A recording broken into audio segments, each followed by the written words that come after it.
Assalamualaikum warahmatullahi wabarakatuh. Halo teman-teman semuanya. Perkenalkan, aku Hafiz Arfamul Iman. Aku dari program studi farmasi. Aku dari kelompok 7 yaitu kelompok ventricle. Di sini aku mau menjelaskan sekaligus memaparkan video tentang penyakit stroke. Tapi di sini aku nggak sendiri nih. Aku bareng teman-teman aku. Halo teman-teman semua, perkenalkan nama aku Lisa Karunia Salsabila. Kalian bisa panggil aku Lisa dan aku dari program studi farmasi. Halo teman-teman semua, perkenalkan nama aku Dila Amelia. Kalian bisa panggil aku Dila. Aku dari program studi farmasi. Halo semuanya, perkenalkan nama aku Clara Novaria, biasa dipanggil Clara. Aku dari program studi farmasi. Halo teman-teman semua, perkenalkan nama aku Mutia Wulandari. Kalian bisa panggil aku Mutia dan aku dari program studi ilmu keperawatan. Halo teman-teman semua, perkenalkan nama aku Gia Wiratama. Kalian bisa panggil aku Gia dan aku dari program studi farmasi. Halo teman-teman semuanya, perkenalkan nama aku Muhammad Farid Faik Karim. Kalian bisa panggil aku Faik, aku dari program studi ilmu keperawatan. Halo teman-teman semua, perkenalkan nama aku Firdaus Raffi Atala. Kalian bisa panggil aku Firdaus atau Raffi. Aku dari Prodi Kesehatan Masyarakat. Perkenalkan nama saya Khalil Gibran, bisa dipanggil Gibran. Saya dari program studi Kesehatan Masyarakat. Halo teman-teman semua, perkenalkan nama aku Isnaini Putri Amalia. Kalian bisa panggil aku Email dan aku dari program studi Kesehatan Masyarakat. Halo teman-teman semua, perkenalkan nama aku Kansa Sabita Saka Putri. Kalian bisa panggil aku Kansa. Aku dari program studi Kesehatan Masyarakat. Halo teman-teman semua, perkenalkan nama aku Meliana Putri. Kalian bisa panggil aku Meli. Aku dari program studi ilmu keperawatan. Halo teman-teman semua, perkenalkan nama aku Lutfian Diriksan. Kalian bisa panggil aku Lulu. Aku dari program studi farmasi. Halo teman-teman semua, perkenalkan aku Syafira Rahma. Kalian bisa panggil aku Syafira dan aku dari program studi farmasi. Halo teman-teman semua, perkenalkan nama aku Mutiara Niasna. Kalian bisa panggil aku Ara dan aku dari program studi Kesehatan Masyarakat. Halo teman-teman semua, perkenalkan nama aku Ananda Dewi Saputri dan kalian bisa panggil aku Putri dan aku dari program studi farmasi. Halo semua, perkenalkan nama saya Kalita Maisha Astra. Saya dari program studi Kesehatan Masyarakat. Nama saya Rizka Lubna Maulida. Halo teman-teman semua, perkenalkan nama aku Nanda Dicayani, bisa dipanggil Nanda. Aku dari program studi ilmu keperawatan. Perkenalkan, saya Syafriani dari program studi ilmu keperawatan. Nah teman-teman, sebelum kita menelusuri lebih dalam tentang penyakit stroke, aku ingin menjelaskan sedikit bahwa penyakit stroke itu terjadi ketika suplai darah ke bagian otak berkurang karena penyumbatan atau ketika pembuluh darah di otak pecah. Serangan stroke ini juga dapat terjadi secara tiba-tiba loh teman-teman, dan harus ditangani segera karena dapat menjadi kondisi yang membahayakan. Apabila tidak ditangani segera, stroke dapat menyebabkan kerusakan otak yang berkepanjangan, kecacatan jangka panjang, atau bahkan kematian. Nah, banyak banget loh mitos seputar tentang penyakit stroke. Salah satunya yaitu penyakit stroke yang hanya bisa menyerang orang tua saja. Padahal kenyataannya penyakit stroke sendiri itu bisa diderita oleh siapa aja tanpa memandang usia.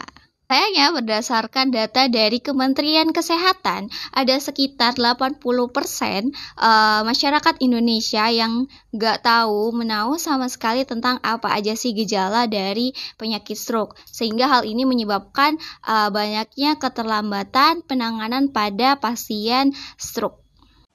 Padahal, perawatan cepat dapat mengurangi kerusakan otak yang diakibatkan oleh penyakit stroke.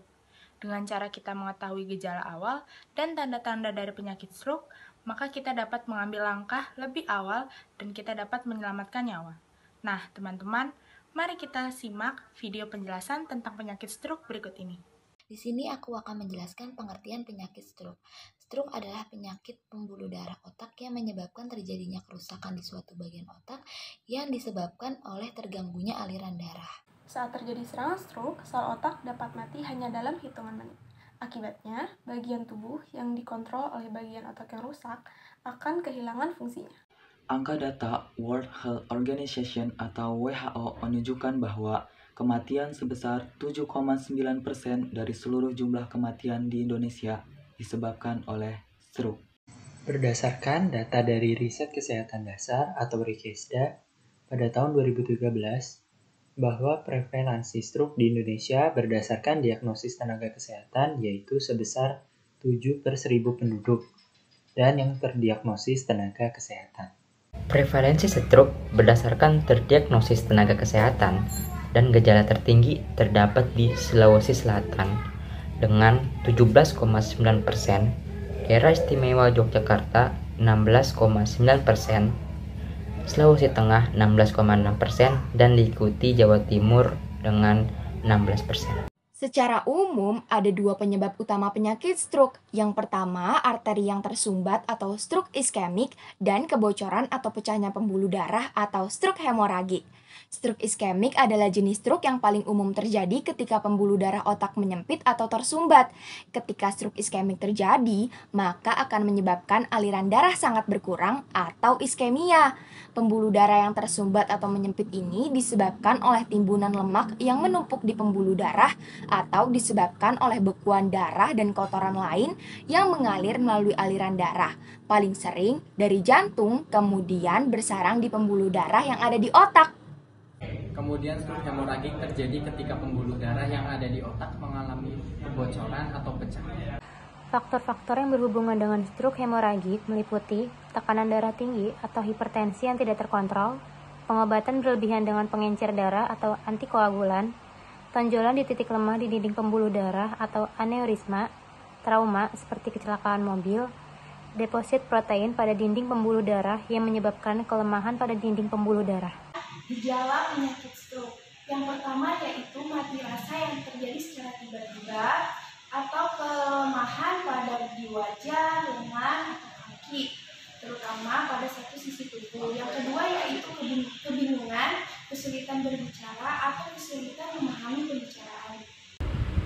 Gejala yang selanjutnya yaitu kesulitan melihat di satu atau kedua mata secara tiba-tiba. Sindrom ini dapat menjadi tanda bahwa adanya gangguan di area oksipital yang dapat menurunkan fungsi penglihatan. Yang selanjutnya yaitu kesulitan untuk berjalan.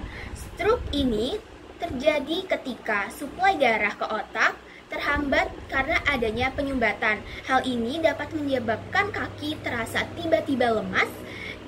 Namun, stroke bukan hanya dapat menyebabkan lemas pada kaki, tetapi dapat pada wajah, tangan, dan anggota tubuh lainnya. Yang kelima, kehilangan keseimbangan atau kurang koordinasi. Dan yang keenam, yaitu pusing dan sakit kepala yang parah secara tiba-tiba dan tanpa diketahui penyebabnya. Terapi fisik, terapi okupasi, dan terapi bicara merupakan bagian dari rehabilitasi pada pasien stroke yang harus dilakukan sesegera mungkin. Melibatkan pasien dengan keluarga pasien dan profesional atau dokter akan mempercepat proses pemulihan dan rehabilitasi karena interaksi tersebut akan memberikan dukungan dan motivasi bagi pasien stroke. Pemilihan lokasi rehabilitasi yang sesuai, misalnya di rumah, tempat rehabilitasi, fasilitas keperawatan yang terlatih, panti jompo, atau fasilitas perawatan penyakit akut jangka panjang, serta memiliki tim rehabilitasi, merupakan kunci keberhasilan rehabilitasi stroke. Saya akan memaparkan beberapa pencegahan penyakit stroke. Pencegahan penyakit stroke hampir sama dengan pencegahan penyakit jantung, yaitu dengan menerapkan pola hidup sehat, seperti tidak merokok dan tidak mengonsumsi minuman beralkohol. Yang kedua, menjaga tekanan darah agar tetap normal. Yang ketiga, ada menjaga berat badan agar tetap ideal. Yang keempat, ada berolahraga secara rutin. Dan yang terakhir adalah menjalani pemeriksaan rutin untuk penyakit yang diderita seperti diabetes atau hipertensi. Stroke masih menjadi salah satu masalah utama bagi kesehatan, bukan hanya untuk Indonesia namun juga untuk dunia. Berdasarkan penelitian, 1 dari 6 orang di dunia akan mengalami stroke di sepanjang hidupnya. 10% kematian yang ada di dunia juga disebabkan oleh stroke. Oleh karena itu, penyakit ini menjadi penyakit nomor 3 setelah jantung koroner yang memiliki persentase sebesar 13% dan kanker yang memiliki persentase sebesar 12%. Sedangkan di Indonesia sendiri, kematian yang disebabkan oleh stroke memiliki persentase sebesar 7,9%. Beberapa faktor risiko yang paling penting adalah hipertensi, merokok, dislipidemia, diabetes mellitus, obesitas, dan penyakit jantung. Salah satu upaya untuk menurunkan tingkat kejadian stroke dengan melakukan pencegahan sejak dini pada pasien stroke sangatlah penting, baik sebelum maupun sesudah terjadi serangan. Pencegahan penyakit stroke terdiri dari pencegahan primer dan sekunder, sehingga masyarakat dapat terhindar dari stroke dan yang dalam perawatan stroke mendapatkan pelayanan cepat dan tepat sesuai standar pelayanan stroke. Lebih baik mencegah daripada mengobati, karena biaya, tenaga yang diperlukan untuk mengobati jauh lebih besar daripada kegiatan mencegah. Jangan sampai kita kehilangan anggota keluarga kita karena terlambat menyadari gejala penyakit stroke. Dan jangan lupa, kesehatan adalah anugerah terindah yang harus kita syukuri. Sekian penjelasan dari kelompok kami, semoga bisa bermanfaat dan menambah wawasan teman-teman semua. Wabillahi taufik wal hidayah. Wassalamualaikum warahmatullahi wabarakatuh.